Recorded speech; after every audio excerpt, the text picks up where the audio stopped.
De Toulouse à Paris, le suicide du commissaire du SRPJ de Limoges soulève bon nombre de questions. Si dans la lettre retrouvée sur son bureau, l'officier ne met pas en cause directement sa hiérarchie, certains syndicats mettent en avant un mal-être professionnel et donc un geste en partie dû à ses conditions de travail. Des informations dont nous disposons, les motifs qui sous-tendent l'acte tragique du commissaire Rivieccio ne sont absolument pas liés à sa situation personnelle ou familiale ou individuelle, dans la mesure où de ce côté-là, sa vie était vraiment pleinement réussie. Il semblerait donc que ce soit principalement sa relation au travail, à son métier et le niveau d'exigence qu'il s'imposait à lui-même dans l'exercice de sa profession judiciaire.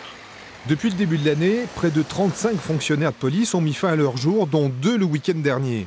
Et là aussi, un autre syndicat de policiers dénonce l'inadéquation entre moyens et résultats.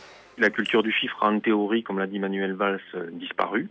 Malheureusement, la pression du résultat reste très présente. On veut toujours faire plus avec moins de personnel, moins de moyens, ce qui rend difficile l'exercice de nos missions, difficile le management et crée beaucoup de tensions dans les services. Le commissaire du SRPJ de Limoges, bien noté par sa hiérarchie, s'est-il suicidé suite à une souffrance professionnelle? C'est l'une des questions à laquelle l'enquête de la sûreté départementale devra répondre.